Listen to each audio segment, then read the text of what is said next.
¿Qué tal, amigas, amigos? ¿Cómo están?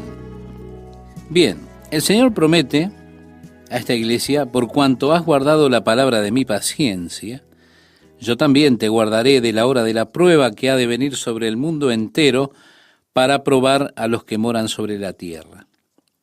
Estimado oyente, esta es una referencia a la gran tribulación. Es que habrá un tiempo de gran tribulación como jamás hubo en el mundo, como jamás se ha visto antes ni se volverá a ver alguna vez.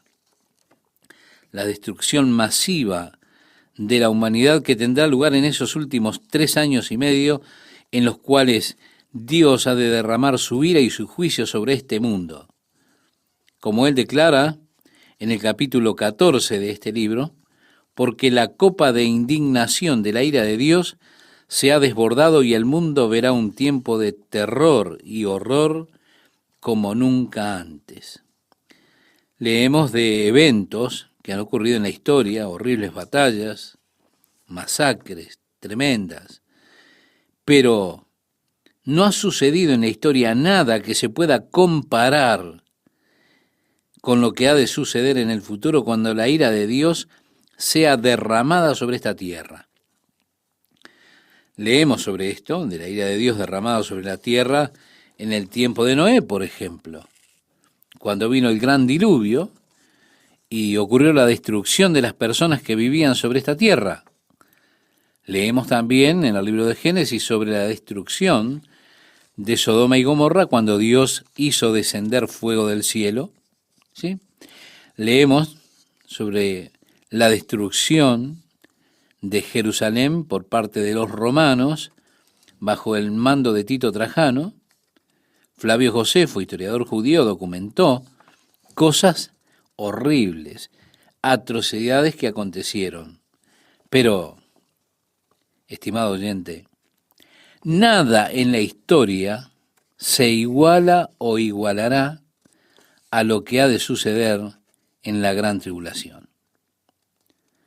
Ahora, la bendita esperanza que le da Jesús a la iglesia en Filadelfia es: por cuanto has guardado la palabra de mi paciencia, yo también te guardaré de la hora de la prueba que ha de venir sobre el mundo entero para probar a los que moran sobre la tierra. Cuando la Biblia habla de la gran tribulación, cuando la Biblia habla de la ira de Dios que ha de derramarse, siempre se distingue que eso sucederá sobre los impíos. El apóstol Pablo le escribía a los romanos en el capítulo 1, versículo 18, porque la ira de Dios se revela desde el cielo contra toda impiedad e injusticia de los hombres que detienen con injusticia la verdad. Jesús le prometió a la iglesia: por cuanto has guardado la palabra de mi paciencia, yo también te guardaré de la hora de la prueba. En el capítulo 21 del Evangelio de Lucas, encontramos a los discípulos pidiéndole a Jesús que les diga acerca de las señales que habrían de preceder a la destrucción del templo y las señales que precederían su venida y el final de los tiempos. Jesús les dice cómo habrían de ver ellos a Jerusalén rodeada por el ejército romano, cómo huirían de Jerusalén, pero luego Él comienza a hablarles acerca de las señales de su segunda venida y les habla de esta gran tribulación.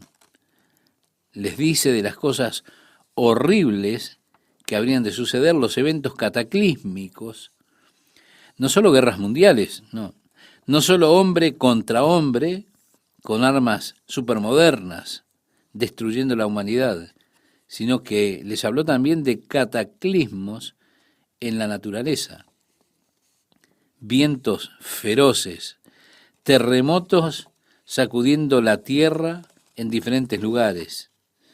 Él habla de otros eventos también, de pestilencias. Sabemos, por supuesto, que las pestilencias siempre siguieron a la destrucción masiva y a los terremotos.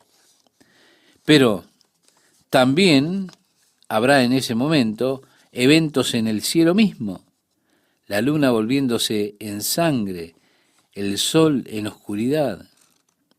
Esto podría ser, por supuesto, como resultado de la destrucción por parte de las armas atómicas. Cuando usted piensa, cuando Saddam Hussein dejó Kuwait, prendió fuego los campos petroleros, el humo que había y todo lo demás, cómo oscureció todo el campo. Por supuesto, usted mira la luna en la noche y toma un interesante color rojizo. Dios habla de los eventos que han de suceder, pero Él le promete a su iglesia que por cuanto guardó la palabra de su paciencia, le dice, por cuanto has guardado la palabra de mi paciencia, yo también te guardaré. Y quiero que note esto, no dice te guardaré en, sino que dice de la hora de la prueba que ha de venir sobre el mundo entero para probar a los que moran sobre la tierra.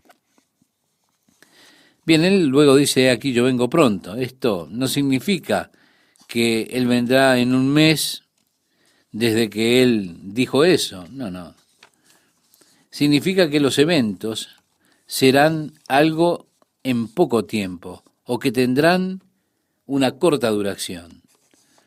El apóstol Pablo dice, escribiéndole a los Corintios en el capítulo 15 de su primera carta, versículo 51, he aquí os digo un misterio, no todos dormiremos, pero todos seremos transformados en un momento, en un abrir de ojos, a la final trompeta.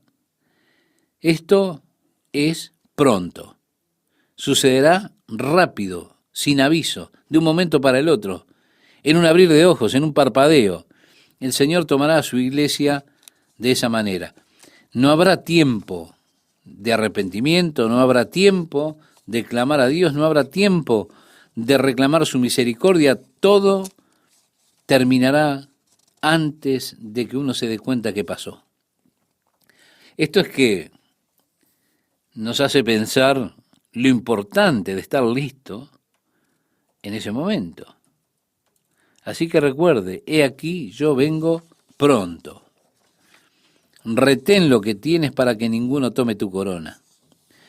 El apóstol Pablo le escribía su segunda carta a Timoteo, en el capítulo 4, versículos 7 y 8, le decía, he peleado la buena batalla, he acabado la carrera, he guardado la fe. Por lo demás, me está guardada la corona de justicia, la cual me dará el Señor juez justo en aquel día, y no solo a mí, sino también a todos los que aman su venida. Vemos, el Señor habla acerca de su venida. En su aparición, aquellos que amen su venida recibirán la corona de justicia. Jesús decía que ninguno tome tu corona. Y además le dijo a la iglesia en Filadelfia, al que venciere, yo lo haré columna en el templo de mi Dios, y nunca más saldrá de allí. Y escribiré sobre él el nombre de mi Dios, y el nombre de la ciudad de mi Dios, la nueva Jerusalén, la cual desciende del cielo de mi Dios, y mi nombre nuevo. El que tiene oído, oiga lo que el Espíritu dice a las iglesias. Bien, entramos ahora en el mensaje a la última iglesia, o la última carta. Dice, y escribe al ángel de la iglesia en la Odisea. He aquí el amén, el testigo fiel y verdadero. Jesús está describiéndose a sí mismo como el testigo fiel y verdadero. Ahora, ¿qué significa esto? Significa que Jesús es un verdadero testigo de Dios. Vale decir, si usted, estimado oyente, quiere saber cómo es Dios, mire a Jesús. Mirando a Jesús, comprendiendo cómo es, usted puede saber exactamente cómo es Dios. El Evangelio de Juan comienza diciendo, en el principio era el Verbo, y el Verbo era con Dios, y el Verbo era Dios. Este era en el principio con Dios. Todas las cosas por él fueron hechas, y sin él nada de lo que ha sido hecho fue hecho. Un poco más adelante, cuando está discutiendo con los judíos, dijo Jesús, yo y el Padre uno somos. En el capítulo 10, verso 30. Un poco más adelante, Felipe le dice, Señor, muéstranos al Padre y nos basta.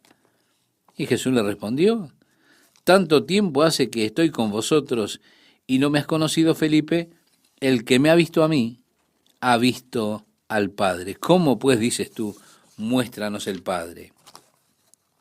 En el Evangelio de Juan, capítulo 14, versículos 8 y 9, usted lo puede leer después, si lo desea, estimado oyente. Sí, Jesucristo era un testigo fiel de lo que es, de quién es Dios. Su vida fue un testimonio para nosotros de lo que es Dios. Ahora, es interesante que el Señor nos llame a nosotros para que seamos sus testigos. Entonces debería hacer que los hombres pudieran ser capaces de darse cuenta cómo es Jesucristo mirándonos a nosotros, mirando nuestras vidas. Y en esas áreas donde nuestras vidas no son un verdadero reflejo de Jesús, es allí que nosotros no somos verdaderos testigos. Pero, ¿qué obligación tenemos de ser sus testigos? Por supuesto, solo podemos hacer eso por el poder del Espíritu Santo. Ahora, Jesús dijo a sus discípulos, en el capítulo 1, versículo 8 del libro de los Hechos, que ya hemos estudiado, y recibirán poder cuando venga sobre ustedes el Espíritu Santo y me seréis testigos. Pero usted puede ser testigo separado del Espíritu Santo, claro que no. Usted no puede serlo separado del poder del Espíritu Santo. Jesús es el testigo fiel y verdadero. Y además se presenta como el principio de la creación de Dios, que por supuesto dice esto, yo conozco tus obras, que ni eres frío ni caliente. Reitero, nosotros leímos el Evangelio de Juan al comienzo, donde dice en el principio era el verbo estaba con Dios, el verbo era Dios. Todas las cosas fueron hechas por Él, así que Él estaba, estimado oyente, en el comienzo, en la creación de Dios, Él estaba, es el principio de la creación de Dios. Él es el fundamento de toda la creación. Todo fue hecho por Él y para Él. Cuando usted está realmente sediento, usted va a buscar un vaso de agua. Y dice aquí, en esta carta a la Odisea, yo conozco tus obras, que ni eres frío ni caliente. Ojalá fuese frío o caliente, pero por cuanto eres tibio y no frío ni caliente, te vomitaré de mi boca. Por eso le mencionaba, cuando usted tiene sed, va en busca de un vaso de agua. Bueno, yo a usted no lo conozco, pero en cuanto a mí me gusta el agua bien fría. Un día de calor, nada es más refrescante para mí que un vaso de agua bien fría. A algunas personas les gusta el agua caliente, a otras les gusta el agua bien fría, pero son muy pocas las personas que les puede gustar el agua tibia. Este es el caso de la iglesia en la Odisea. Ellos no eran ni fríos ni calientes, eran tibios. Y el agua tibia produce eso en el estómago. Produce una reacción, produce el vómito. Los laodicenses no estaban encendidos por el Señor, no ardían por Él. Ellos iban a la iglesia, pero todavía no eran totalmente apóstatas. La posición que tenían era, bueno, voy o no voy, escucho lo que dice o no lo escucho, tomo el sermón o no lo tomo, algo así, pero Jesús no quiere una relación de o lo tomo o lo dejo, no, así como que da lo mismo. Él quiere una relación total y completa con usted. Él decía, por cuanto eres tibio y no frío ni caliente, te vomitaré de mi boca. En otras palabras, eres insípido, no estás interesado. Lo que tenemos es una relación tibia. Por eso dice, ojalá fuese frío o caliente. Pero por cuanto eres tibio y no frío ni caliente, te vomitaré de mi boca. Porque tú dices, mire, estimado oyente, aquí hay algo interesante. Yo pienso que esto es de vital importancia. Ellos estaban diciendo y pensando una cosa acerca de ellos mismos. Pero el Señor estaba diciendo y pensando algo totalmente diferente acerca de ellos. Y lo que importa no es lo que yo piense acerca de mí mismo. Lo que importa es lo que el Señor piensa acerca de mí. Eso es lo realmente importante. Ellos pensaban de ellos mismos que eran una luz. Pero Dios los veía desde una luz diferente. Y es importante que nos veamos a nosotros mismos, no a nuestra luz, sino a la luz de Dios. Por eso es que David dice, examíname, oh Dios, y conoce mi corazón, pruébame y conoce mis pensamientos, y ve si hay en mí camino de perversidad, y guíame en el camino eterno.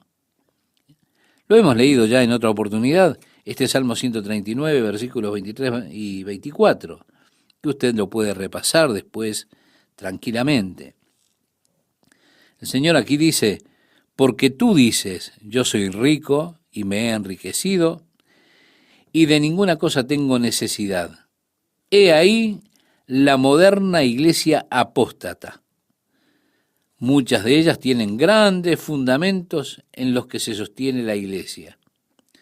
Ellas realmente se han vuelto muy ricas, pero el Señor dice, y no sabes que tú eres un desventurado, miserable, pobre, ciego y desnudo.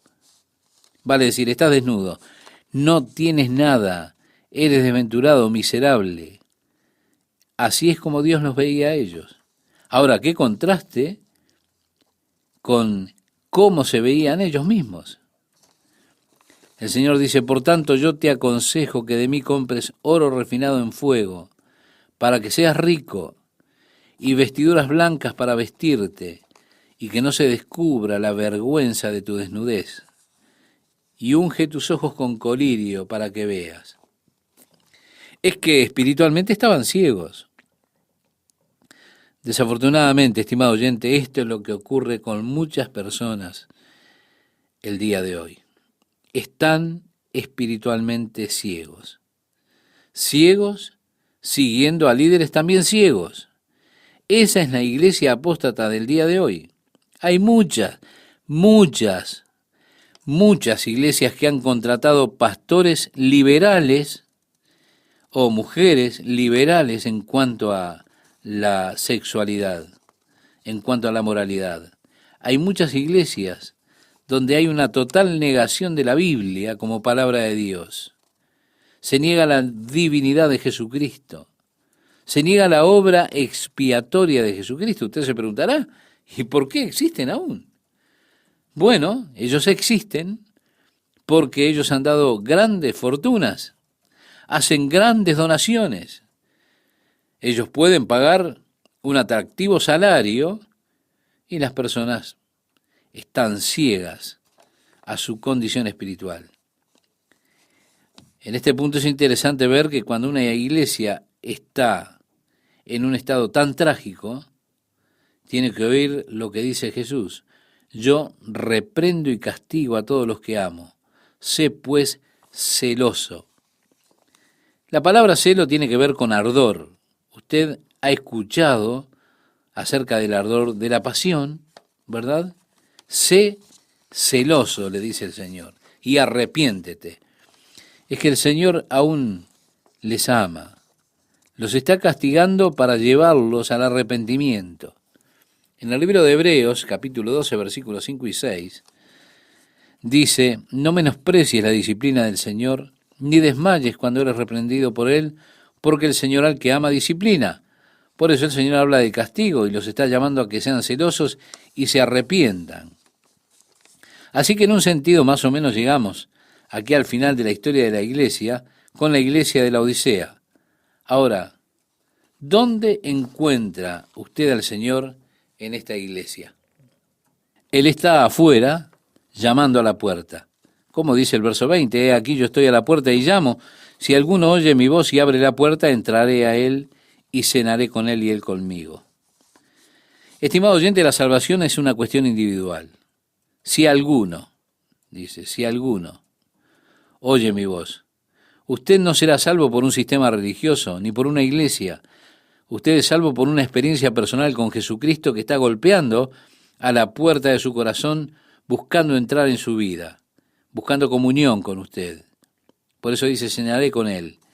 En aquella cultura, cuando alguien cenaba con otro, compartía todas las cosas con él porque se comía tomando la comida con la mano.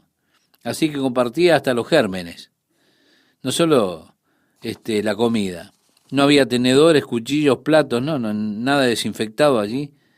Ellos tomaban un trozo de pan y lo pasaban, comían así la ensalada, todo con la mano. Usted sacaba un pedazo del pan, después se lo pasaba a la otra persona que estaba al lado y hacía lo mismo. A eso hace referencia.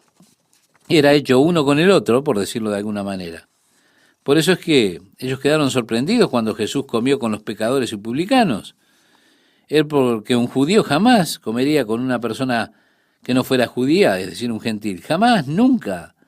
Porque eso significaba volverse uno con el gentil. Pero Jesús quiere ese compañerismo íntimo con usted. Ser uno con usted, cenar con usted. Y está la puerta llamando, y si alguno oye mi voz y abre la puerta, Jesús dijo, el que a mí viene no le echo fuera. No. Si usted abre la puerta, él dice, yo entraré.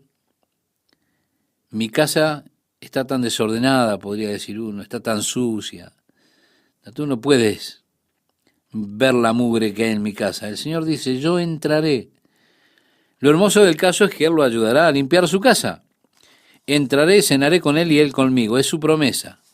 Luego dice, al que venciere, le daré que se siente conmigo en mi trono, así como yo he vencido y me he sentado con mi Padre en su trono. Hoy Jesús está sentado en el trono de Dios en el cielo y da este ofrecimiento a aquellos que sean capaces de vencer, el ofrecimiento de compartir y sentarse con Él en el trono, así como Él está sentado con su Padre en su trono. Por eso dice al final, el que tiene oído, oiga lo que el Espíritu dice a las iglesias. Es un gusto saludarles, amigas y amigos, de la Palabra de Dios para hoy. Si usted recuerda, de regreso al capítulo 1, en el versículo 19, veíamos que el libro de Apocalipsis está dividido en 3 divisiones, valga la redundancia. Escribe las cosas que has visto, es una de las divisiones. Es la visión de Jesucristo allí, caminando en medio de los candelabros de oro, sosteniendo las 7 estrellas en su mano derecha. Esa gloriosa descripción de Jesús en su gloria y poder, las cosas que has visto. La segunda división tendría que ser las cosas que son. Vale decir, el presente periodo de la historia. Usted puede decir la historia de la iglesia. ¿Por qué? Porque al entrar en el capítulo 2 y 3 tenemos una historia interesante de la iglesia, en la cual Jesús se dirige a esos 7 períodos de la historia de la iglesia. Y vamos de la historia de la iglesia, del libro de los Hechos, a la iglesia de la Odisea, del día moderno, la iglesia de los derechos del pueblo. Así tenemos entonces las cosas que son. Pero en la tercera división están las cosas que son después de estas. Ahora uno se pregunta, ¿después de qué cosas? Sin duda después de las cosas de la iglesia. Cuando la iglesia fue completada, y fue completado su ministerio en la tierra, nuestra misión en la tierra, luego uno se pregunta, ¿qué eventos han de tener lugar en la tierra después que la iglesia no esté? Así que la palabra griega que encontramos para después de estas es la palabra metatauta. Es interesante que este 4º capítulo comienza con esas palabras, con las palabras griegas metatauta, y nos muestra que estamos entrando a la tercera sección del libro, las cosas que tendrán lugar después de las cosas de la iglesia. Así que estamos entrando ahora ya en eventos futuros. La historia de la iglesia se completa y nos hemos de mover para ver qué pasará después que la iglesia haya concluido su ministerio después de estas cosas. Comienza el capítulo 4 diciendo, después de esto miré, eso lo dijo Juan, y he aquí una puerta abierta en el cielo, y la primera voz que oí, como de trompeta hablando conmigo, dijo, sube acá, y yo te mostraré las cosas que sucederán después de estas. Así que tenemos una repetición después de esto, después de estas cosas. Al principio y al final de este versículo, eso hace pensar que el Señor está llamando la atención a eso repitiéndolo dos veces. Si nos movemos más allá de la historia de la iglesia para ver qué es lo que sucederá después que la iglesia finalizó su testimonio sobre la tierra. Juan mira y observa una puerta abierta en los cielos, una voz como de trompeta diciéndole, sube acá. Creo que esto es algo que tiene que ver con el rapto de la iglesia. Tiene lugar cuando el ministerio, el testimonio de la iglesia se haya completado. Estará abierta la puerta en el cielo, y el Señor mismo, con voz de mando, con voz de arcángel y con trompeta de Dios, descenderá del cielo. Los muertos en Cristo resucitarán primero, luego nosotros los que vivimos, los que hayamos quedado, seremos arrebatados juntamente con ellos en las nubes, para recibir al Señor en el aire, y así estaremos siempre con el Señor, le decía Pablo a los tesalonicenses en la primera carta, capítulo 4, y versos 16 y 17. El apóstol Pablo está escribiendo acerca de esto en 1 Corintios capítulo 15, cuando decía, he aquí os digo un misterio. No todos dormiremos, pero todos seremos transformados en un momento, en un abrir de ojos a la final trompeta. Y así tenemos entonces este pasaje que nos habla también de ese evento. En la primera carta de Pablo a los tesalonicenses se define esto como trompeta de Dios. Y aquí, en el libro de Apocalipsis, capítulo 4, Juan escucha la voz como de trompeta, que le dice, sube acá, y yo te mostraré las cosas que sucederán después de estas. Algunas personas dicen, bueno, la palabra rapto no está en la Biblia. Muchas palabras, estimado oyente, del castellano provienen del latín.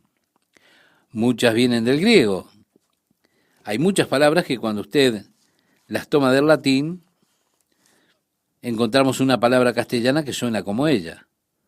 Por ejemplo, usted tiene en latín la palabra agrícola, que significa granjero. Tiene la palabra en español agricultura.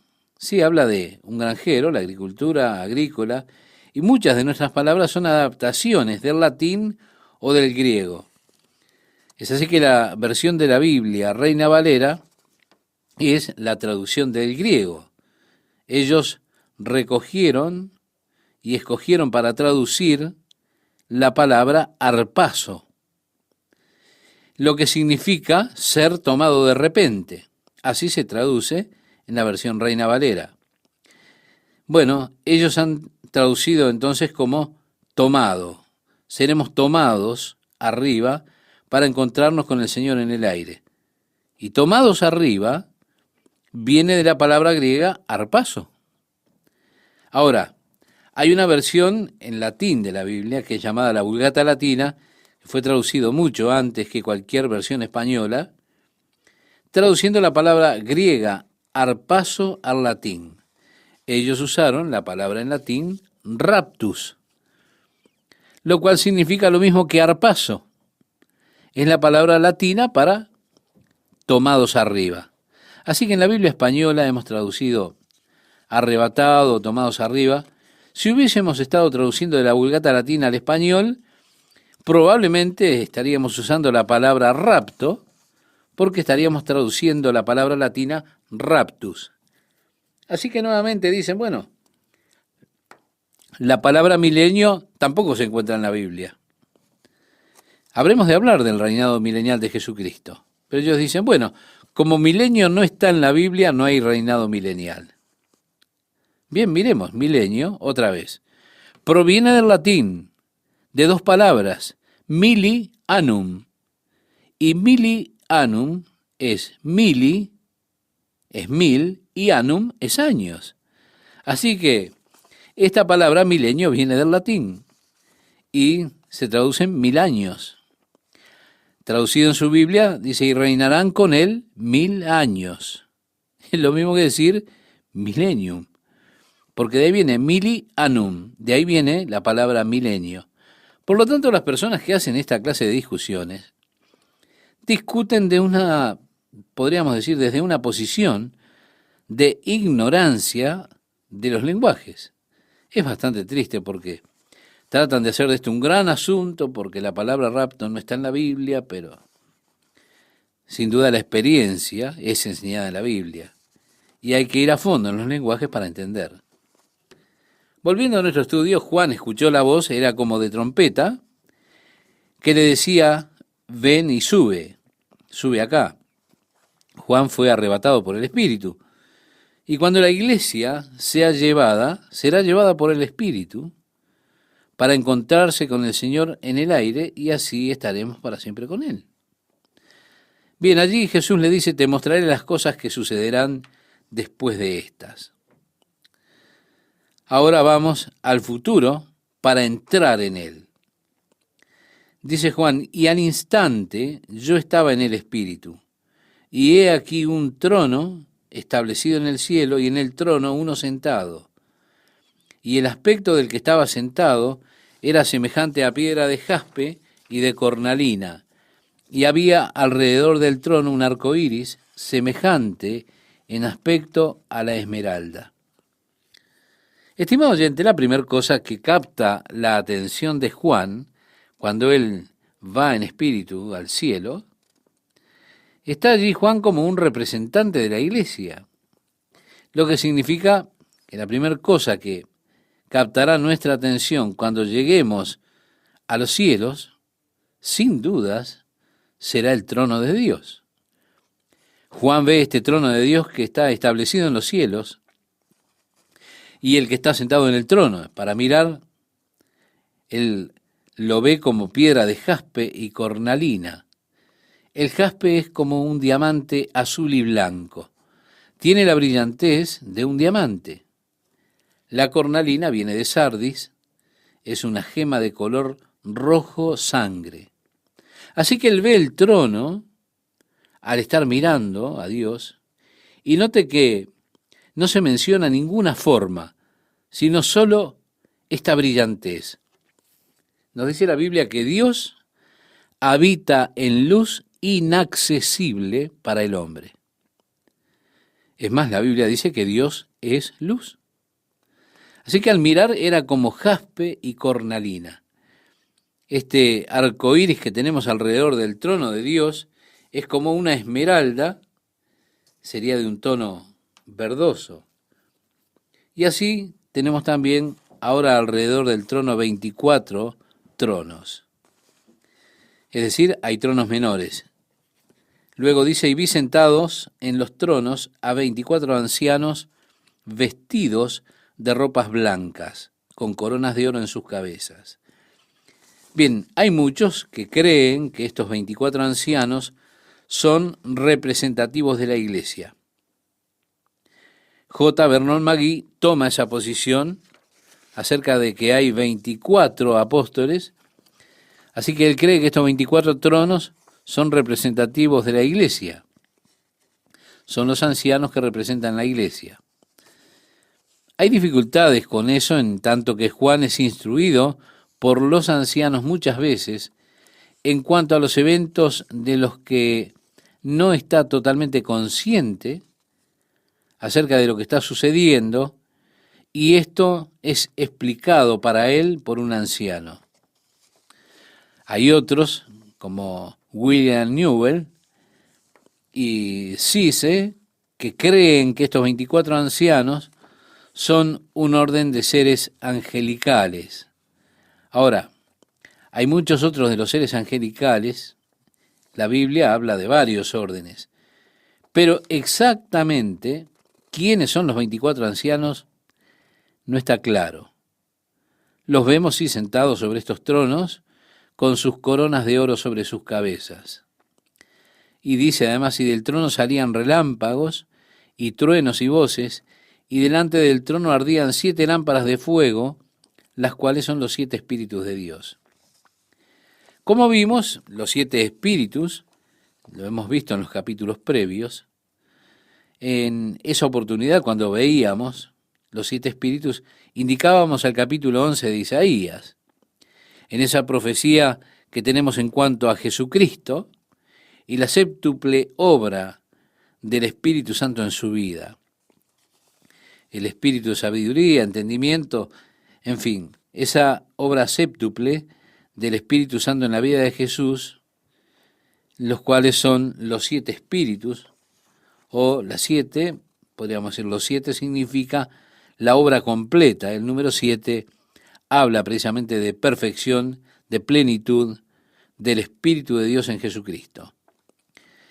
Y delante del trono había como un mar de vidrio semejante al cristal, y junto al trono y alrededor del trono 4 seres vivientes, llenos de ojos delante y detrás. Bien, estas son criaturas vivientes que están allí en medio del trono y cerca del trono. Juan nos dice, el primer ser viviente era semejante a un león, el segundo era semejante a un becerro, el tercero tenía rostro como de hombre, y el cuarto era semejante a un águila volando.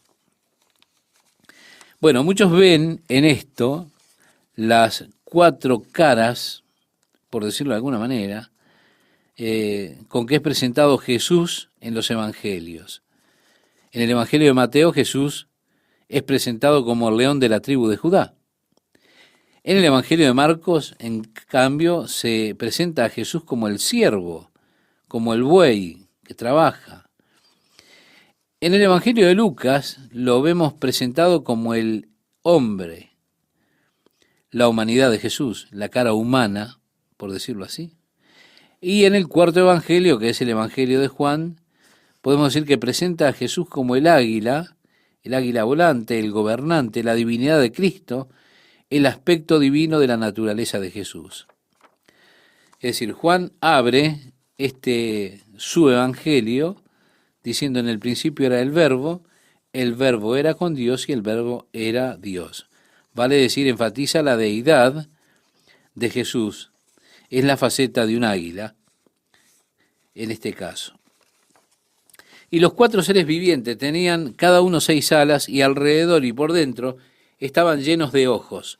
Y no cesaban día y noche de decir, Santo, Santo, Santo es el Señor Dios Todopoderoso, el que era, el que es y el que ha de venir. El profeta Ezequiel tuvo una visión del cielo. Él describió en los capítulos 1 y 10 esa visión del cielo que él tuvo. Ezequiel también vio aquellos 4 querubines que los describe allí en su libro. Es en Ezequiel que nosotros descubrimos que estos son los querubines. Ahora, el IN de querubín es lo que corresponde al plural del idioma hebreo. El plural hebreo de querubín es precisamente esas 2 últimas letras, IN. Sería como la S en el idioma español. Se tendría que hablar singularmente de cada una de estas criaturas como querub. Querub es una orden angelical. Probablemente pareciera que ellos son la orden angelical más alta que hay en el cielo. Allí está Miguel, que es llamado arcángel, pero luego están los querubines. En Ezequiel se nos dice que antes de la caída, antes de caer, Satanás era uno de los querubines. Él se describe allí en Ezequiel como que en Edén, en el huerto de Dios, estuviste. De toda piedra preciosa era tu vestidura, de cornerina, topacio, jaspe, crisólito, berilo y ónice, de zafiro, carbunclo, esmeralda y oro. Los primores de tus tamboriles y flautas estuvieron preparados para ti en el día de tu creación. Tú, querubín grande, protector, yo te puse en el santo monte de Dios. Allí estuviste, en medio de las piedras de fuego te paseabas. perfecto eras en todos tus caminos, desde el día que fuiste creado hasta que se halló en ti maldad. Vemos, Satanás una vez fue uno de la clase de los querub, llamado querubín grande protector. Por lo tanto, es una categoría alta de seres angelicales, hasta que ejerció su voluntad contra la autoridad y la voluntad de Dios. Tal cual lo describe Isaías en el capítulo 14. Dice, ¿cómo caíste del cielo, oh lucero hijo de la mañana? Tú que decías en tu corazón, subiré al cielo, en lo alto, junto a las estrellas de Dios levantaré mi trono. Sí, así fue la caída de Satanás, uno de los querubines. Ahora, estos querubines están comprometidos en la adoración de Dios. Allí, alrededor del trono de Dios, ellos no cesan día y noche de decir, Santo, Santo, Santo, Señor Dios Todopoderoso, el que era y que es y que ha de venir. Una descripción realmente interesante de los atributos de Dios, atributos eternos de Dios. Dios vive fuera del tiempo. Dios ha existido siempre. Él es, Él ha de venir. Pero Él es todo eso a la vez. Con Dios que es eterno no existe el tiempo. Él está fuera del dominio, fuera del tiempo, fuera de esa dimensión que tiene que ver con lo temporal. Ahora no podemos siquiera pensar en esa esfera. Nuestros cerebros no están preparados, no tienen la capacidad para concebir o entender lo que es eterno, lo que no tiene principio y fin, lo que no empieza ni termina. Si usted recuerda, cuando estudiamos el libro de Éxodo, Moisés le dijo a Dios, ¿quién diré que me ha enviado? Dios le dijo, yo soy el que soy. Y dijo, así dirás a los hijos de Israel, yo soy, me envió a vosotros. En el capítulo 3 de Éxodo, verso 14, usted puede leer estas palabras. Ahora solamente Dios puede decir, yo soy. Yo podría decir también, bueno, yo soy, pero luego tengo que decir yo fui, porque lo había dicho un momento antes, de modo que ya no puedo decir yo soy, yo tengo que decir yo fui. Dios continúa diciendo y siendo yo soy, porque es el eterno Dios que está por fuera del dominio del tiempo. Así que todo se encuentra allí encerrado en Dios era, es y ha de venir todo al mismo tiempo. Todo el tiempo de la eternidad está envuelto en ese momento en Dios. ¿Cómo están, amigas y amigos?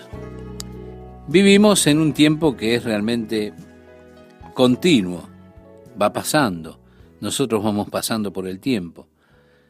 Y como dije ya en otra oportunidad, es imposible para nosotros pensar de otra manera que no sea de acuerdo al tiempo continuo, al tiempo que vivimos.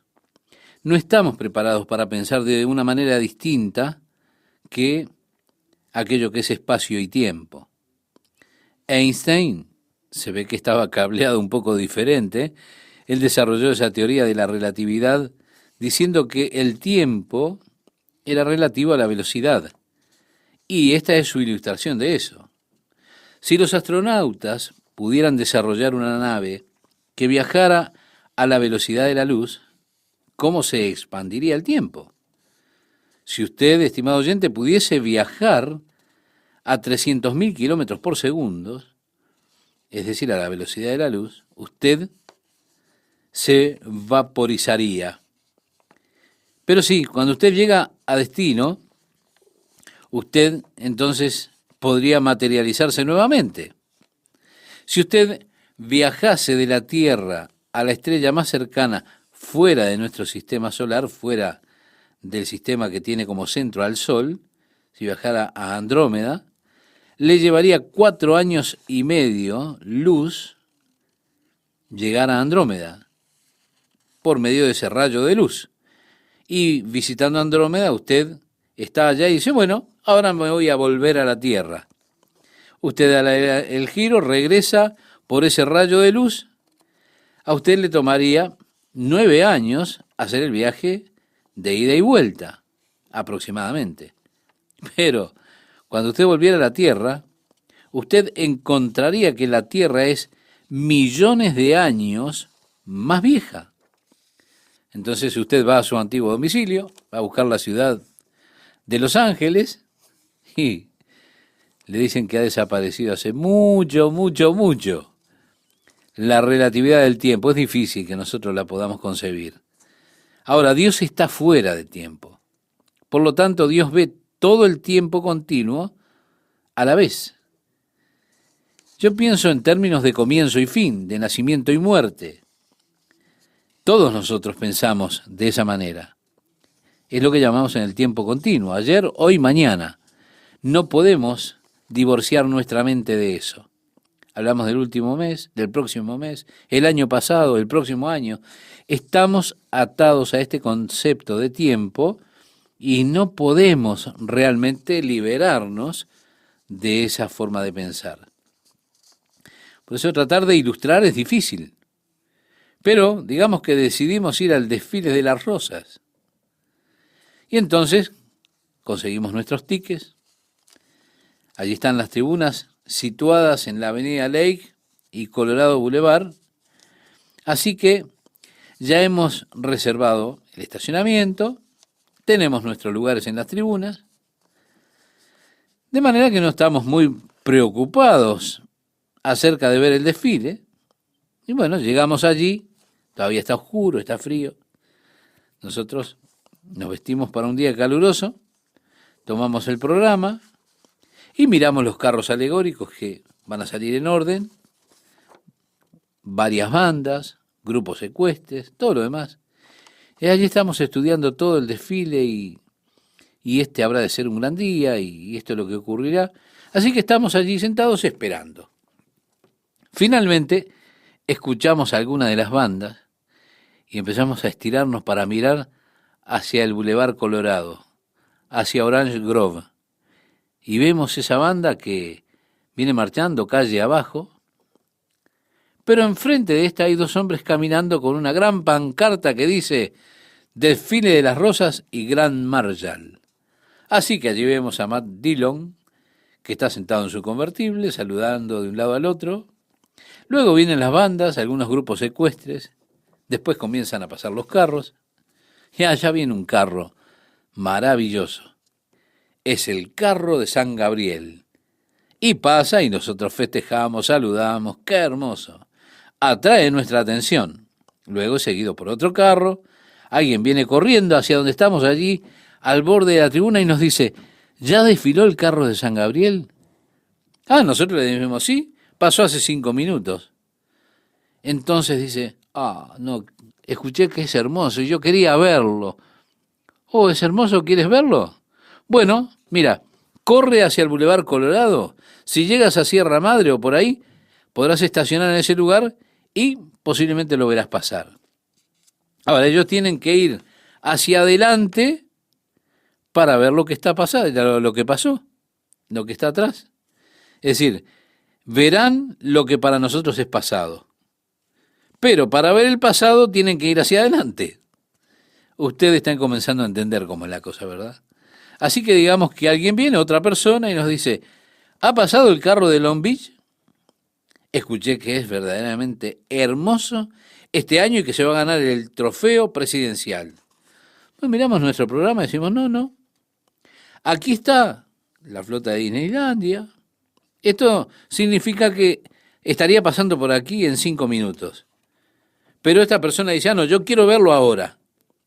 Bueno, entonces va a tener que irse de regreso hasta la esquina Orange Grove y Boulevard Colorado, y al tiempo en que llegue ahí, entonces, cuando usted llegue a ese lugar, estará entrando en el Boulevard Colorado. Así que si usted regresa, usted podrá ver lo que está adelante. ¿Se da cuenta? Usted podrá ver el futuro regresando atrás. Esto es porque estamos sentados aquí en esta esquina, el tiempo se mueve al pasado. Estamos mirándolo cuando se mueve al pasado. Es una progresión. Nos estamos moviendo entonces al pasado. Miramos esto moverse en pasado porque estamos en este punto fijo.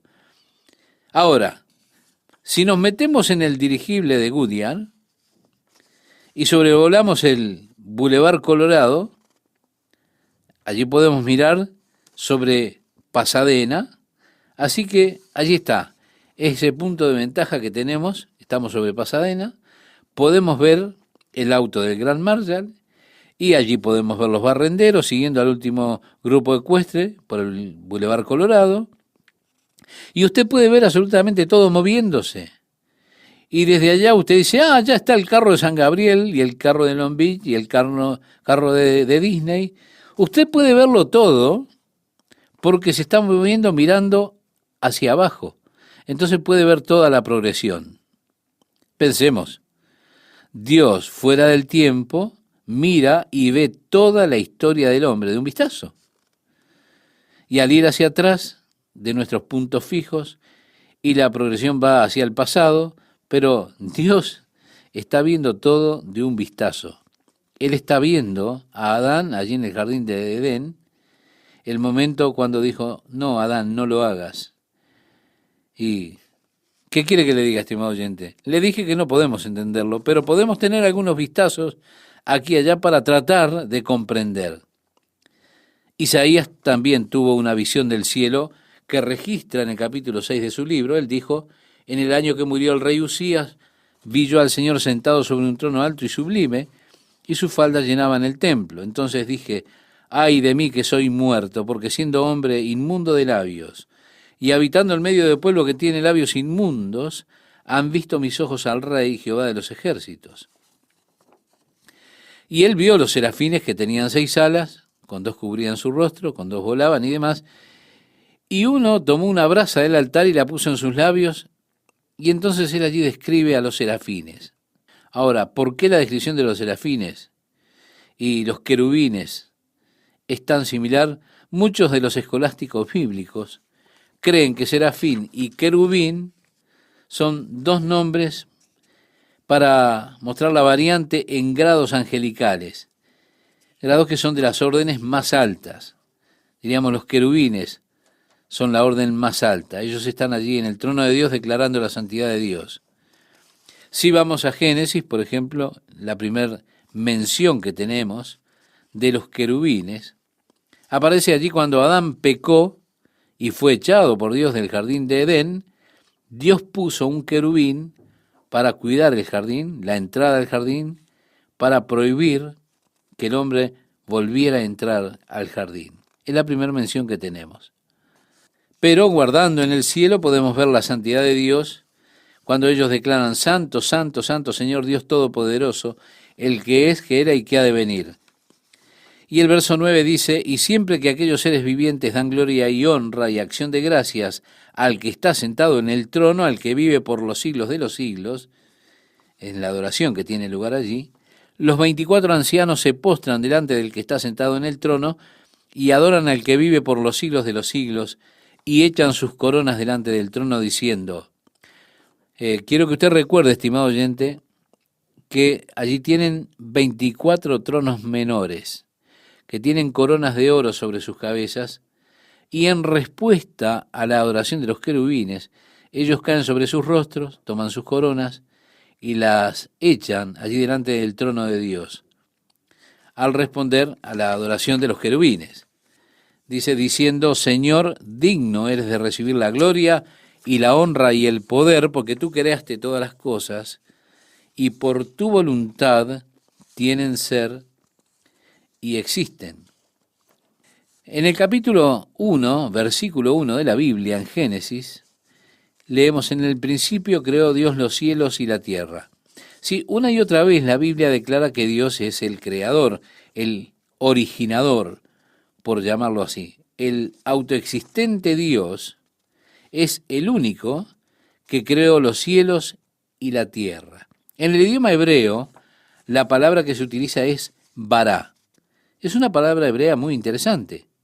Significa traer a existir o hacer algo de la nada. Usted se da cuenta, los físicos comienzan todas sus teorías, algunos con una aglomeración muy apretada, pequeña, como de un puñado de átomos, que de repente explotó y de allí salió el vasto universo con una gran explosión. Bueno, eso no es regresar al inicio. Uno se puede preguntar, ¿y de dónde salió esa aglomeración de átomos? Compactada, de forma apretada, sí, ¿de dónde provino? ¿Qué es lo que quiero decir? Eso no es el comienzo de algo. Está ese puñado de átomos, pero aquí habla en el principio Dios. Dios siempre estuvo allí, porque Él creó, y cuando dice creó es bará. Él hizo algo de la nada, fuera de la nada, no existía nada. Alguien preguntó, ¿qué es la nada? La nada es la ausencia de todo. Trajo a existencia Dios de la nada el universo. Si hay otra palabra hebrea que es empleada aquí en el primer capítulo de Génesis, y esa es la palabra hebrea asa. ¿Qué significa? Significa ensamblar materiales existentes. Es lo que el hombre puede hacer. El hombre puede hacer eso, ensamblar materiales existentes. No podemos crear, por ejemplo, no podemos crear un púlpito. No, podemos hacer un edificio, pero tenemos que comenzar con materiales existentes. Así que Dios creó los materiales existentes al principio. Dios creó el universo, los cielos y la tierra. En el capítulo 1 del Evangelio de Juan declara, en el principio era el Verbo, y el Verbo era con Dios, y el Verbo era Dios. Este era en el principio con Dios. Todas las cosas por Él fueron hechas, y sin Él nada de lo que ha sido hecho fue hecho. Así que vemos que declara que Jesús, siendo Dios, fue el creador de todas las cosas. El apóstol Pablo le escribe a los colosenses y les habla en cuanto a Jesús, diciendo, Él es la imagen del Dios invisible, el primogénito de toda creación, porque en Él fueron creadas todas las cosas, las que hay en los cielos y las que hay en la tierra, visibles e invisibles, sean tronos, sean dominios, sean principados, sean potestades. Estas son jerarquías angelicales, ¿verdad? Tronos, dominios, principados, potestades, son rangos de seres angelicales, cosas invisibles. Todo fue creado por medio de Él y para Él, y Él es antes de todas las cosas, y todas las cosas en Él subsisten. Y Él es la cabeza del cuerpo que es la iglesia, Él, que es el principio, el primogénito de entre los muertos, para que en todo tenga la preeminencia. El apóstol Pablo hizo esta misma declaración que ahora es hecha aquí en el cielo en cuanto a Dios. Tú has creado todas las cosas y por tu placer son y fueron creadas. Sí, Pablo nos dice que Jesús fue el que creó todas las cosas que fueron creadas por Él y para Él. Fuimos creados para la alegría de Dios. Esta base, este fundamento, usted no puede salir de allí. Usted puede discutir, pero no podrá escapar de esa verdad. Usted fue creado para la alegría de Dios. Es por eso, estimado amigo, estimada amiga, por lo que usted existe. Existe para traerle a Dios alegría cuando usted viene a una relación significativa y de amor con Dios. Dios nos creó para el placer de la comunión con Él. Cuando Juan estaba escribiendo su carta, su primera carta, él dijo lo que era desde el principio, lo que hemos oído, lo que hemos visto con nuestros ojos, lo que hemos contemplado y palparon nuestras manos tocante al verbo de vida, porque la vida fue manifestada y la hemos visto y testificamos, y os anunciamos la vida eterna, la cual estaba con el Padre y se nos manifestó. Lo que hemos visto y oído, eso os anunciamos, para que también vosotros tengáis comunión con nosotros. Y nuestra comunión verdaderamente es con el Padre y con su Hijo Jesucristo. Estas cosas os escribimos para que vuestro gozo sea cumplido. Sí, así comienza la primera carta de Juan. Para tener cumplimiento, esa plenitud de gozo, usted tiene que buscar y tener comunión con Dios. El mundo anda hoy en la loca búsqueda de gozo. Ellos han sustituido la felicidad. El mundo puede ofrecerle felicidad, claro, pero no puede ofrecerle gozo. La felicidad es una experiencia emocional. El gozo es una experiencia espiritual. Siendo una experiencia espiritual, viene a través de la comunión y relación espiritual con Dios. La plenitud de gozo viene de allí. La felicidad sí, el mundo puede darle felicidad, pero qué variable que es. Feliz esta noche, pero triste mañana. Es una cosa fluctuante que va de la alegría a la tristeza. En cambio, el gozo es algo espiritual. ¿Ha notado alguna vez con los niños cómo ellos están de repente sonriendo a la carcajada limpia y no pueden parar de reírse? De repente rompen a llorar. Así son las emociones de los hombres. El mundo le puede ofrecer felicidad, pero usted no puede sacar mucha ventaja de ella, porque la felicidad humana no dura. Es por esto por lo que la llaman la búsqueda de la felicidad, porque es algo que usted está buscando permanentemente, porque no dura siempre, sino que siempre se está en la búsqueda de la felicidad. Pero el gozo es una experiencia permanente, porque pertenece a la esfera del espíritu, no varía. Usted, mi amigo, mi amiga, puede tener gozo aún en medio de las circunstancias más difíciles.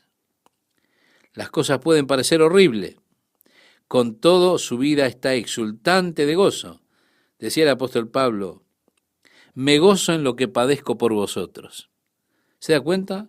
Aún padeciendo le está gozando. ¿Por qué? Porque el gozo está basado sobre relaciones, la relación con Dios, la comunión con Dios. Estas cosas les escribimos para que tengan comunión con nosotros, pero verdaderamente nuestra relación es con Dios y su Hijo Jesucristo. Cuando usted tiene compañerismo con Dios, estas cosas os escribo para que vuestro gozo sea cumplido, dice la Biblia, ocurre eso. Usted tiene esa plenitud de gozo que es relativa a su comunión con Dios. Esta no es una variable, es una constante. Por lo tanto, el gozo constante que tengo cuando vivo en comunión, en compañerismo con Dios, es inalterable. Y ese es el propósito de Dios para mi existencia. Dios quiere comunión conmigo. Es por esto, por lo que Él creó al hombre, para tener comunión con Él. Una relación significativa basada en el amor. Por lo tanto, Dios busca que usted tenga esa relación de amor con Él. Si usted ha llegado a amar la comunión con Dios, entonces su vida está cumplida, está completa. Porque usted está trayéndole alegría a Dios, y es para eso, para lo que usted existe. Como leíamos hace unos instantes, y para su placer fueron creadas todas las cosas. Mi estimado oyente, usted fue creado para alegría del corazón de Dios.